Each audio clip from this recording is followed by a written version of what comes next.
class, this is Professor Weathersby.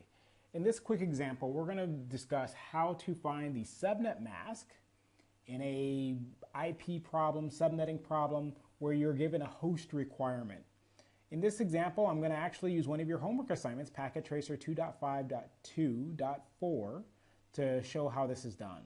What I've done was written out the 8-bit representation, starting with 128, 64, 32, 16, 8, 4, 2, and 1. And then I wrote out the powers of 2. I wrote out the powers of 2 up to a number which was greater than or equal to the largest number of hosts that I'll have in this problem. In this case, I have given a host chart of where the largest subnet will need at least 1,500 hosts. So what I did was write up the 2 to the power of 11th because that was a number that was greater than or equal to 1,500. So let's take that example here. We have HQ LAN 1 that requires 1,500 hosts. Very similar to past problems we've done in class. It's just a matter of figuring out how many bits you're going to need to represent 1,500 hosts, and from those remaining bits, that'll show you how many bits will be available for the subnet mask. So let's begin. As this number is 1,500, what we'll do, again, go back to the powers of 2, is locate the number of bits that will be required, the number of bits that are greater than or equal to 1,500. In this case, 2 to the power of 11 is greater than or equal to 1,500. So what we're going to need is 11. That means 11 bits will be used for the hosts. So what does that mean? Well, because we know that in an IPv4 network, there are 4 octets, and each octet is representative of 8 bits. We're going to need to, starting from the right, this is a little different, and when you're trying to figure out, when you're given, in a problem where you're given the number of hosts, you're always going to start from the right, because from the right is where you determine the number of bits used for your hosts. So because we are going to use 2 to the power of 11, which represents 11 bits, and each one of these octets are representative of 8 bits, we know that in the problem, we're going to use 8 bits here, that's the maximum, and we're left with what? 11 minus 8 equals 3 bits. And we know that 3 bits is not 8, and each octet needs to be represented by 8 bits, so we're going to draw that line. We're going to make up the remainder, which is 5, so 5 plus 3 equals 8. And then we're going to proceed to write out the rest of the bits. You may be wondering, asking yourself, well, how did I get this? I get the network side. 3 plus 8 equals 11 bits. 11 bits is what we've identified by looking at 2 to the power of what number is greater than or equal to that host requirement. But how did he figure out what was on the right? Again, it's very easy. We drew that line. Everything on this side of that line is going to be used for the hosts, which again here, 3 plus 8 equals 11 bits. Everything to the right equals the subnet or the network. Now again, because we did that dividing line, we knew that we're going to use at least 3 of these bits in that third octet. For the host, we were left with 5 bits.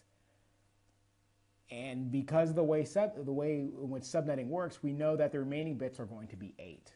Again, a leap of faith, but you'll understand more as you continue to do this type of problem.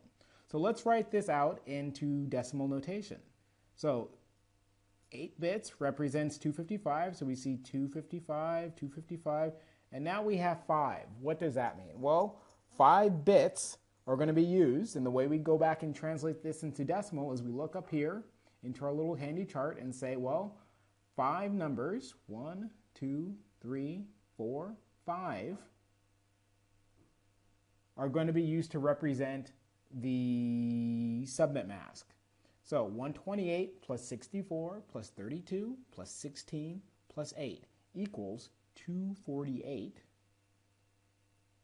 It's useful to get very good at adding up these numbers, is what our subnet mask is going to look like. Now, because we ended here, that 248 is again represented here, and that's where our network notation is going to end, or network representation is going to end. This was going to be a 0. So let's recap what we just did. We were given a host requirement, in this case 1500 hosts that we're going to need for this particular LAN segment. We then took 1500, we went to 2 to the power of sequential numbers starting at 1 until we found a number of bits, 2 to the power of something that equaled a number that was greater than or equal to 1500. Again, it's not going to be 2 to the power of 10 because 1024 is less than 1500. So the next number was 2 to the power of 11, which is 248, which is the smallest number of bits that we're going to be able to use to represent the hosts. So we took the 11 bits, we started from the right, realizing that each one of these octets are represented of 8 bits. We started with representing 8 here. We then said 11 minus 8, so 11 bits that we have available. We just used 8. That left us with 3. And so we wrote 3 down here. Realizing that this is 11 bits, we stopped.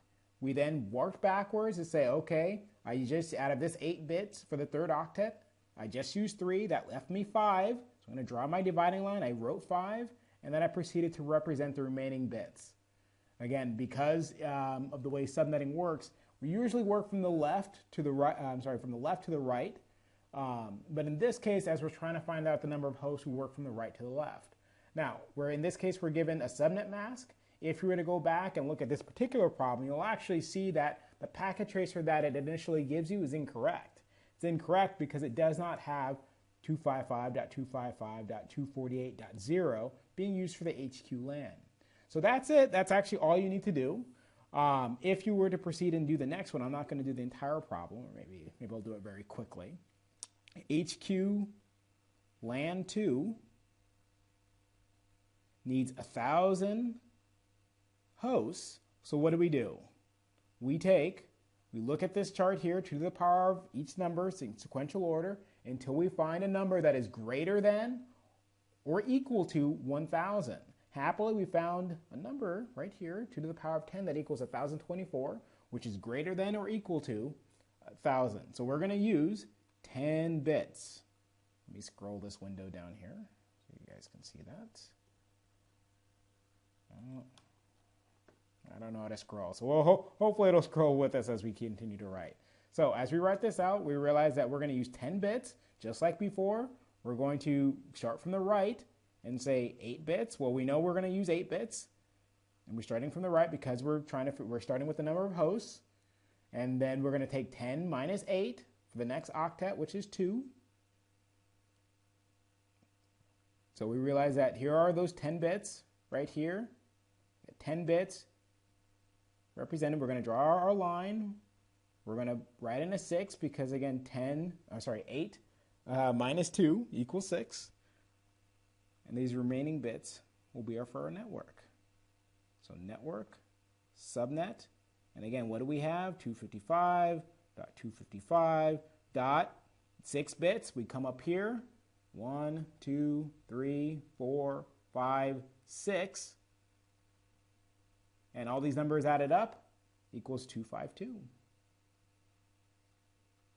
And that's it.